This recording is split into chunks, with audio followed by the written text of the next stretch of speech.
जायज मुतालबा है कि पाकिस्तान को IMF के सामने खड़े होकर कहा जाए कि भई आप पैसे नहीं दें। ये कोई भी नहीं कह रहा पैसे नहीं दे, ये कोई नहीं कह रहा। मशरूत कर दिया ना, उसमें शराइत रखी गई है। अमेरिका में एक ये नियम है, it's a very famous saying, no taxation without representation, right?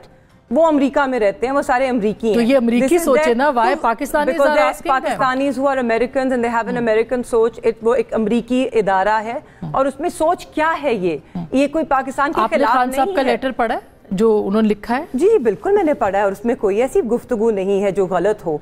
आप अगर एक हुकूमत देखिए, IMF अगर आपको पैसे देता है वो किस लिए देता है? उसमें गवर्नेंस के हवाले से बड़े शराइत होते हैं। They want better governance. ये पैसे आपको दिए जाते हैं, आप स्ट्रक्चरल रिफॉर्म्स करते हैं ताकि आप अपने पैरों पे खड़े हो सकें। आप वहां से उधार ले इसलिए नहीं ले रहे कि उधार लिया, खर्चा किया, फिर और उधार लिया। अब आप अपने पैरों पे कब खड़े होंगे? जब एक ऐसी हुकूमत होगी। आखिरी बार पाकिस्तान मुस्लिम लीग नवाज ने कब IMF को कहा या पीपल्स पार्टी ने IMF को कहा कि ये पैसे पाकिस्तान को ना दे?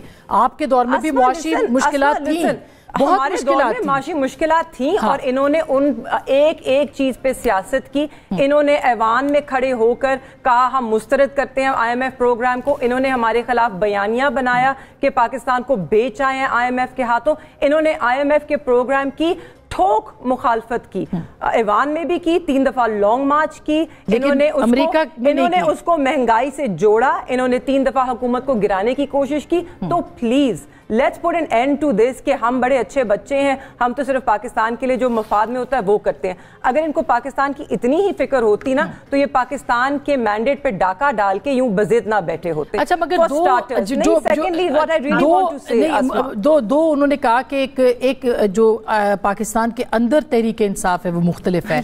Naturally you want support it, आप नहीं करेंगी। इसी तरह से जो बाहर बैठे हुए वो और हैं। बिल्कुल देयर आर सपोर्टर्स। देखिए एक जमात के वोटर्स और सपोर्टर्स पूरी दुनिया में, इनके लिए शायद ये जरा नॉवल आइडिया है क्योंकि इनके सपोर्टर्स इनको पाकिस्तान में भी मुश्किल मिलते हैं तो बाहर तो दूर की बात है। तो शायद ये समझ नहीं सकते कि पाकिस्तान से बाहर जो ओवरसीज रहते हैं उनकी सोच मुख्तलिफ है ना। वो तो सेकंड जनरेशन है और they've been living there, वो अपने मुल्क से मैं आ रही हूं आपके पास। और इनको ओवरसीज तब बड़े अच्छे लगते हैं जब उनकी रेमिटेंसेज इनको चाहिए होती हैं। बट रेमिटेंसेज को साइड पे रखते हैं और इनके बयानात सुने तो लगता है ये सिर्फ और सिर्फ उनसे नफरत।